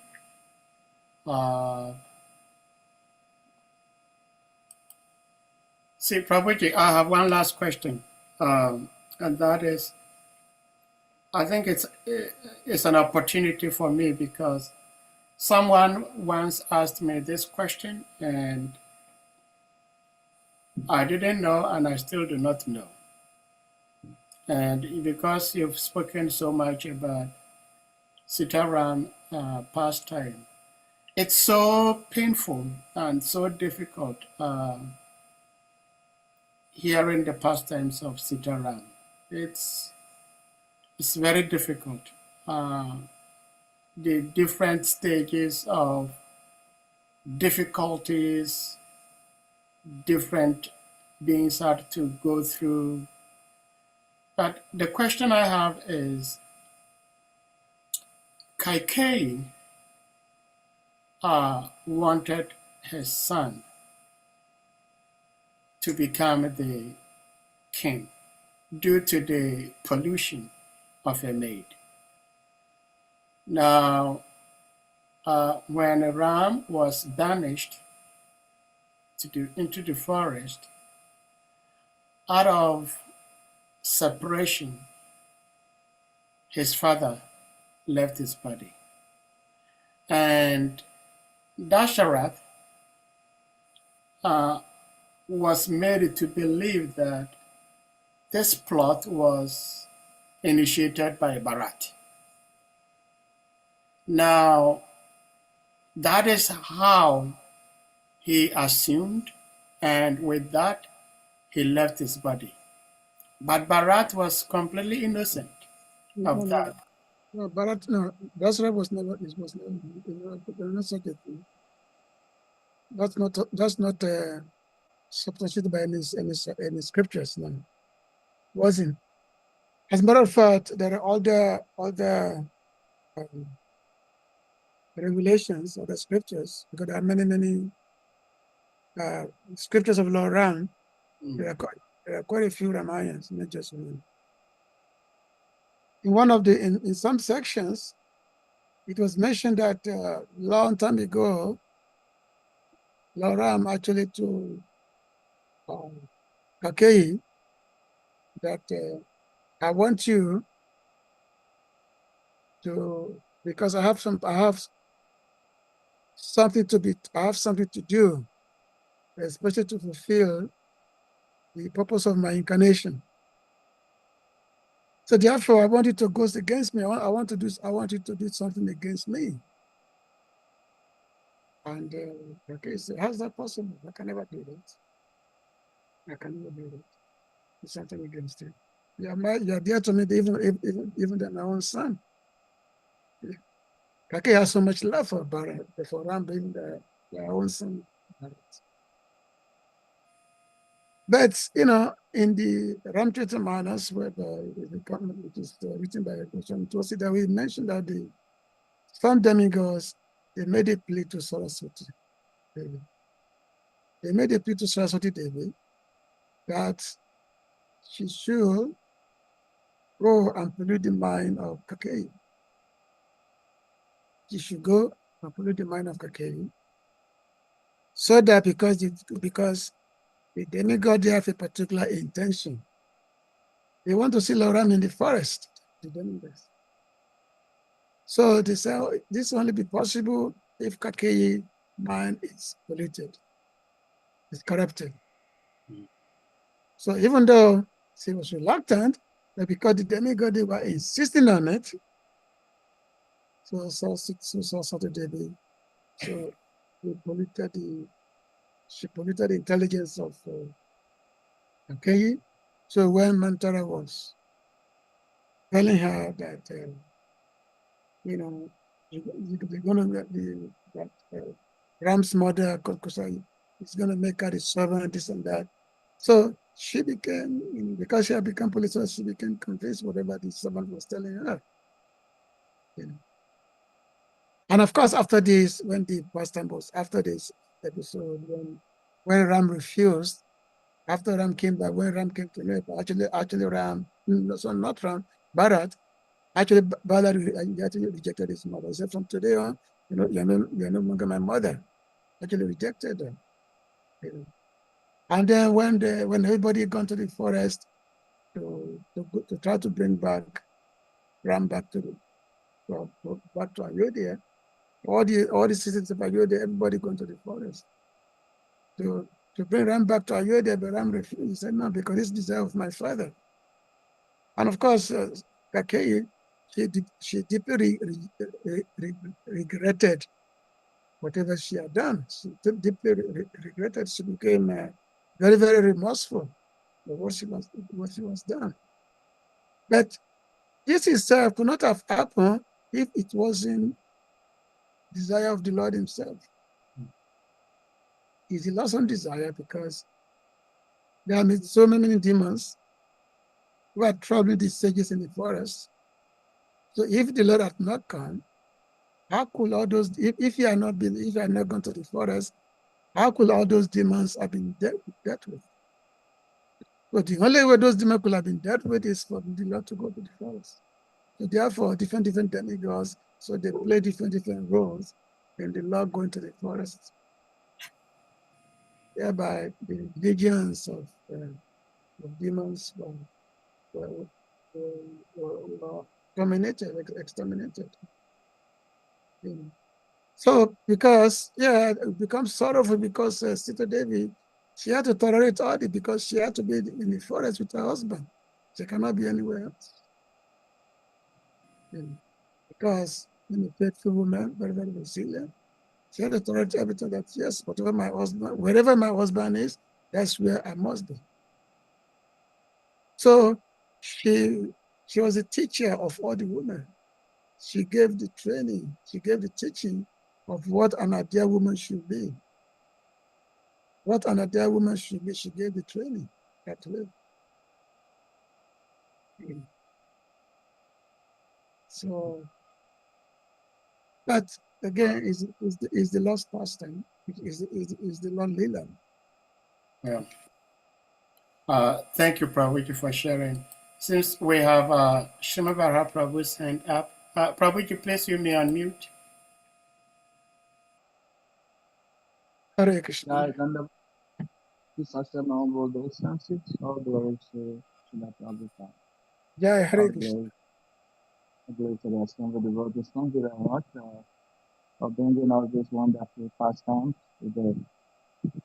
There is something that is actually troublesome to the heart about the Lord pastime. The reasons why many people doubt, for instance, like Ram, today, many people in India think that Ram is actually not Supreme God. Some something like this. That Ram is not God, not the supreme God. And in other part of the world, Shimabara Prabhu, can you check your microphone? Your voice is or not as clear as it could be. Is it okay now? Yes, wonderful. Oh, Yes, okay. yes. So I was saying that these reasons why the Lord was able to carry out his mission using uh, some people like villain to come and pollute mind or to betray or something like that. Like in the case of Jesus Christ, he was betrayed by Judas before his mission could be accomplished. And Lord Ram, and there was this what is it, Matera polluting his mind. These same reasons is why some people believe that these avatars are actually not God personification. Because they say that if he's God, why must this happen to him? Why couldn't he change the course of event? So if these things happen to human beings, ordinarily we say it is their misfortune. But then the Lord has to use the same things as a way or as a reason to carry out his mission. I don't know whether you get my question. This turn of events, using a villain as a pretext to be able to carry out his mission. But then if that happens to not, and that is what people always say, well, it's not God. If it's God, why should that happen to him? So why should we be bewildered like this? And why must the Lord carry out this kind of pastimes that is so bewildering? So, as you know, the Krishna said in the Gita that Abhajanati Muda, Madhusantam Ashritam, that the fools can never understand me. And when I perform, when I come, I perform, and they think it's just in ordinary activities. Like I gave the example of in my talk, I give the example of Sati Devi, who was asking Lord Shiva the same question. That if he's God, why is he lamenting for his wife? Why is he lamenting for if he's God, he's the supreme Brahman? Why is he lamenting for his wife? Because he's there in the forest crying now, Sita Tiva is crying for his calling out on his wife. So what kind of God is this? This is Sati Devi, who is actually herself the Shakti of Lord Shiva. Asking Lord Shiva this question. So Lord Shiva tell her that, well, the last person is mysterious and cannot be understood with mundane reason. It cannot be understood. So Lord Shiva is telling Sati Devi that yes, the loss this is the way of the Lord. This is the way the Lord does his things, and we cannot understand it with ordinary material sense. But Sati Devi, even she was not convinced. Even when her husband tell her this one, she was not convinced. So therefore, she decided to test Lord Ram by assuming the form of Sita Devi and standing on the forest path where Lord Ram was coming. And she thought that Lord Shiva and Lord Ram will say, oh, now here's my wife. But no. Lord Ram simply look at her and say, oh, Mata, what are you doing here? Why are you not with your husband? So Lord will see that this is Sati Devi, not this. You could see that.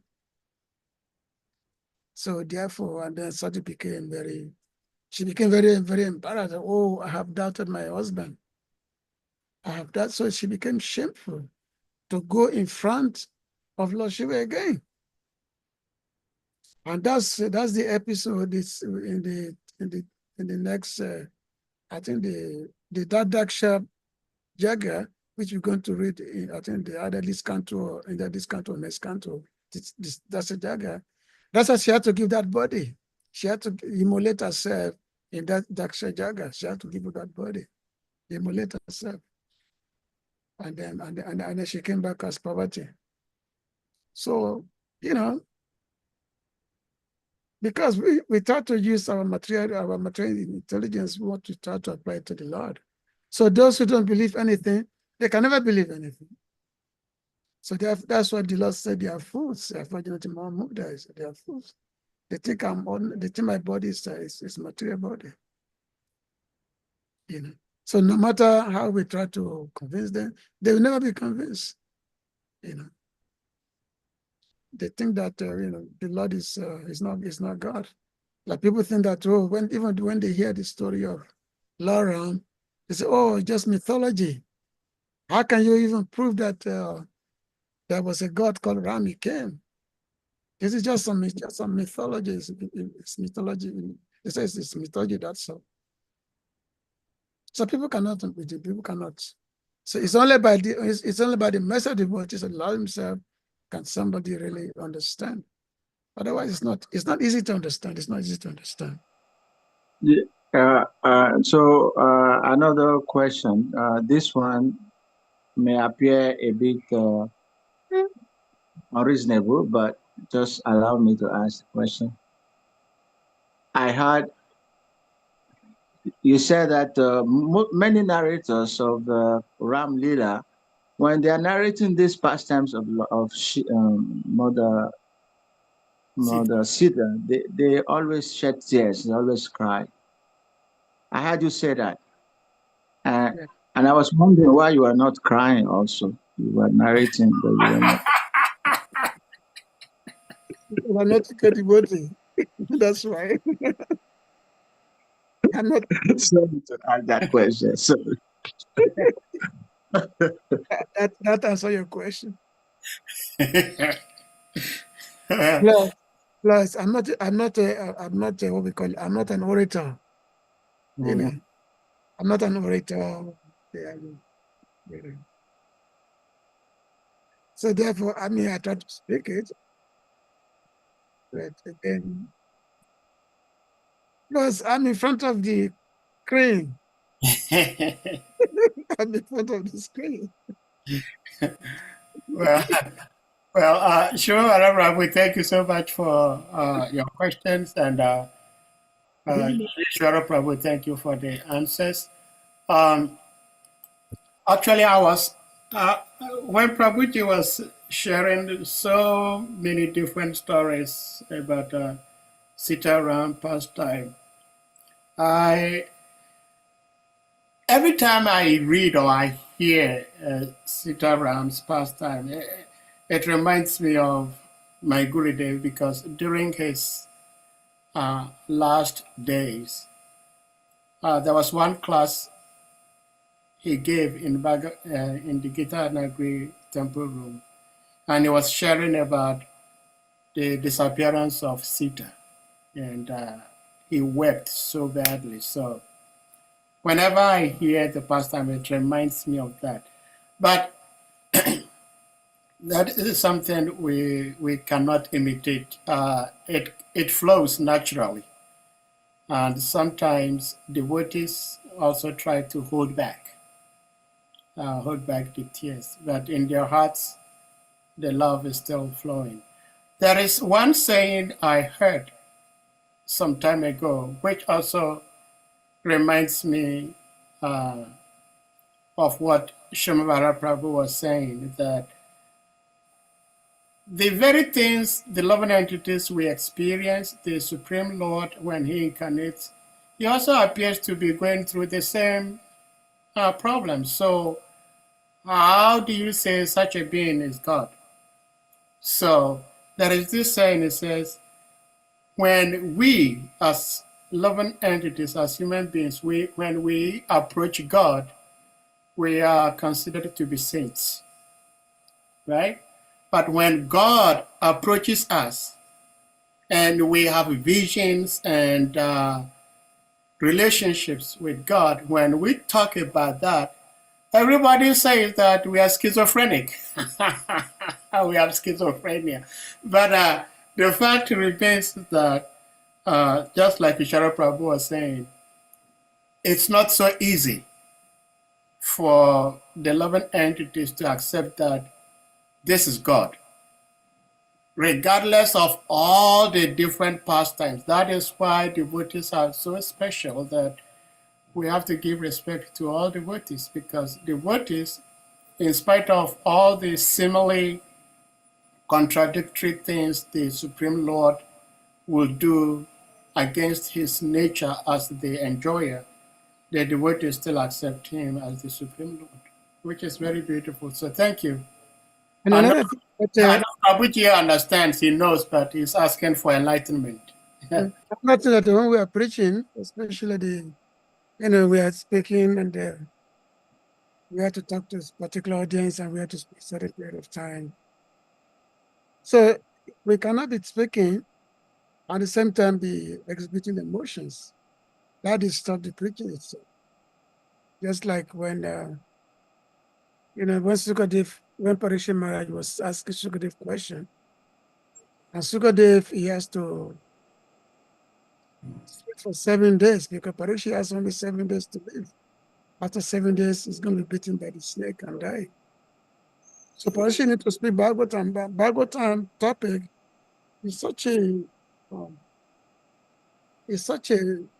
rasic topic for Sukadev Goswami that if Sukadev Goswami start talking about some intimate pastime of Krishna, he could go into ecstasy, into samadhi, whereby it may be difficult to look him up for days and days.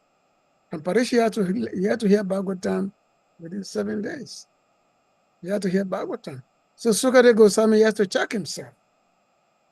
He has to check himself that so therefore he speaks to Parikshit in such a way that he can narrate the whole Bhagavatam without getting overly emotionally, emotionally like involved, attached, so that otherwise it is difficult to him to speak. So therefore, when the preacher is speaking, because sometimes they may be difficult to, but generally when they are speaking, you will not see them really exhibiting so-called emotions or bhav. Now we've just like we are living in down. Sometimes we be in a situation whereby there may be some sahajas who say that, who may be so-called preaching. I mean, they are giving lectures, and then you see them crying.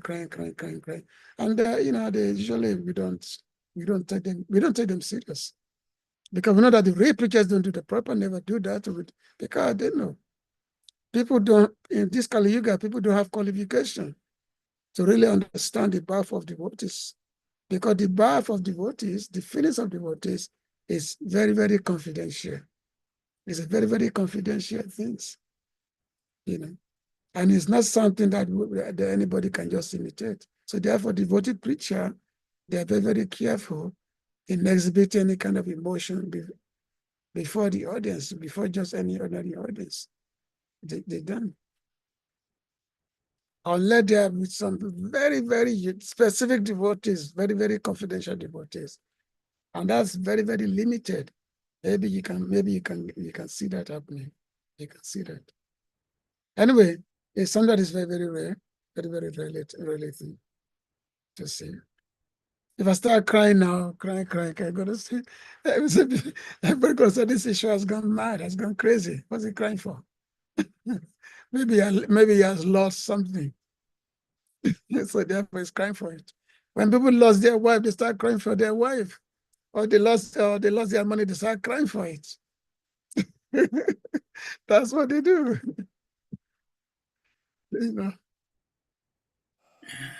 Well, Hare Krishna, thank you so much, Prabhuji. We've been here for about 2 hours. So that is wonderful. Devotees, we thank you all for your rapt attention, your interest, and bhav in relation Shri Krishna Katha. And to our revered speaker, we thank you so much, because it's nobody have any more questions? Oh, but we just still have some time to spare. I was thinking it's so late your time in India. Okay, so Prabhuji is asking, if someone else has something to ask, you may do that. Yes, Oh, I Prabhu. have a question, no, but I'm somewhere. I cannot. I'm so sorry. Oh, I think Hare Governor Prabhu has something to ask. Governor Prabhu, Krishna. yeah, thank you, Dr. Hassan. Governor Prabhu, you may go ahead. Thank you. Prabhu, please accept my humble obeisances. Glory to Srila Prabhupada. Glory to the Assembled devotees. Yes, Prabhu, in the course of your delivery, you made mention of Mother Sita, that nobody, um, no ordinary person can touch her because Mother Sita's body was not an ordinary body that an ordinary person can touch it. But he also said that um, Agni actually came for her original body. And so the Sita that Ravana carried her was not actually Sita. Yeah. So the question is, how did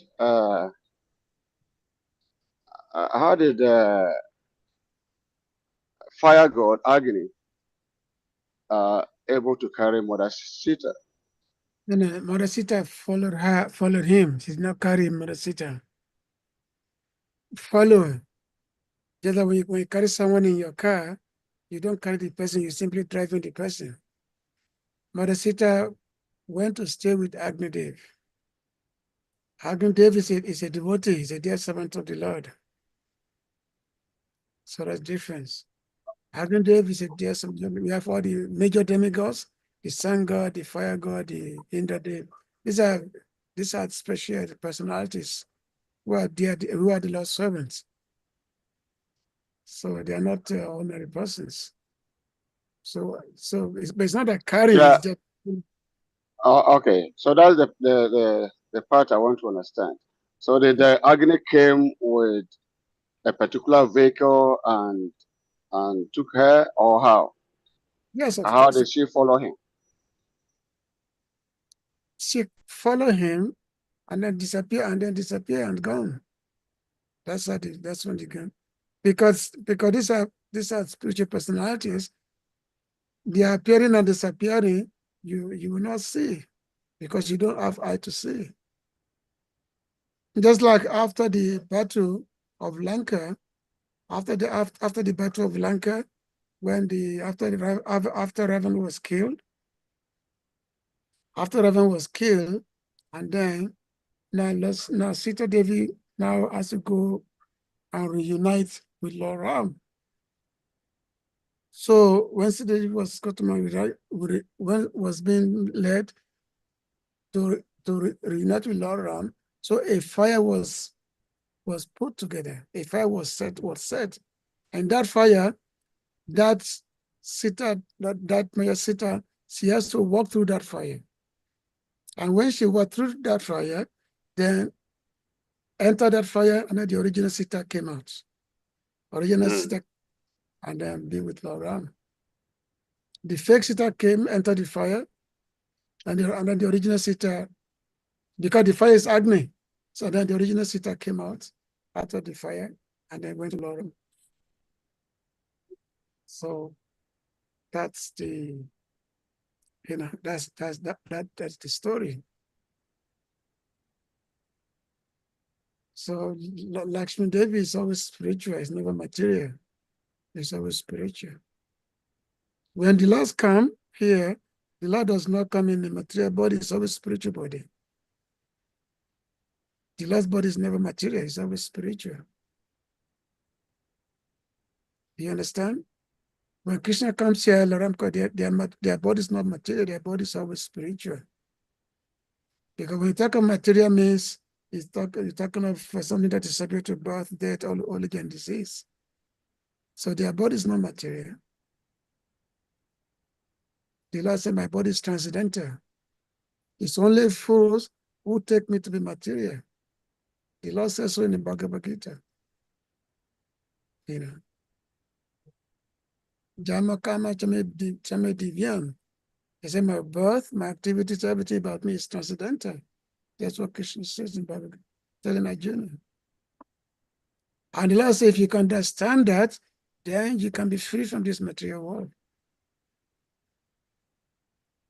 You can be free from the material world if you understand that, yes, my birth, my body, my activities is never material. It's always transcendental.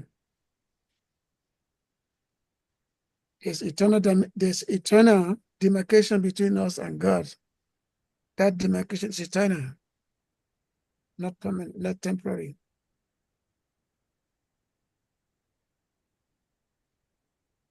All right? Hare Krishna. Hare Krishna, Prabhu. Anyone else before we bring this to a close? Yeah, Hare Krishna. Hare Krishna. Shri Hare Chakra Prabhu, please. You may go ahead. No, this is just a small clarification because when I was listening, Yeah. I think I heard Prabhu.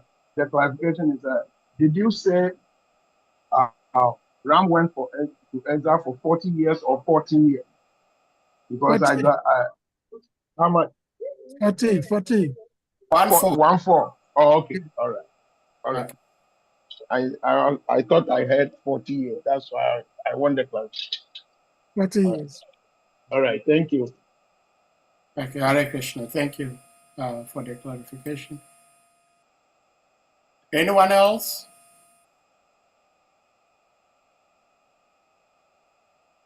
Well, devotees, we thank you all as always, and we're going to humbly request you all. No, Ishara Prabhu, please, if you have like concluding words, you've shared so many wonderful pastimes and lessons. If you have some concluding words before we bring this to a close. Well, I guess the only thing I can say that everybody should just hear more, take this hearing process, take it more serious, more hearing, more chanting. That's eventually we can attain the goal of life. So the hearing process has to be taken much more serious. Hearing, more chanting, of course. We should increase our rounds, our chanting. Yeah. Well, Sorry. Shrimara Prabhu, you have something to say? Yes. Please forgive me. Okay. I mean, I'm meditating on Govinda Prabhu's question, and I just feel like I should contribute something. I mean, fire is a purifying agent. So when Prabhu said that no one can touch Mother Sita because she's not an ordinary person, but then fire in itself is a purifying agent. So fire is used always to invoke spiritual beings.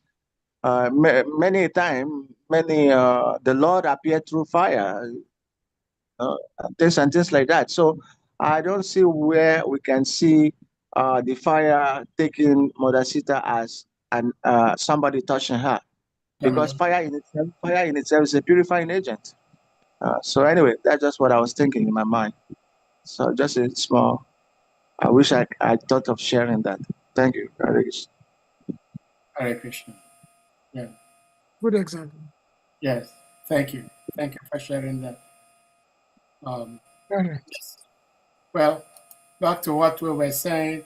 Dear devotees, we're going to humbly request you all to kindly unmute, and we all chant Hare Krishna Mahamantra to express our appreciation to our revered speaker for today, His Grace Ishara Prabhu. And remember, tomorrow is Ekadashi. Jai. Yeah. Hare Hare Krishna. Krishna, Hare Krishna, Krishna Krishna, Hare Hare, Rama Hare Rama, Rama Rama, Hare Hare. Patakama Suligacha, Kripa Suligre, Nama Krishna, Namo Namaha. Uti Vaishnava Vrinda Ki.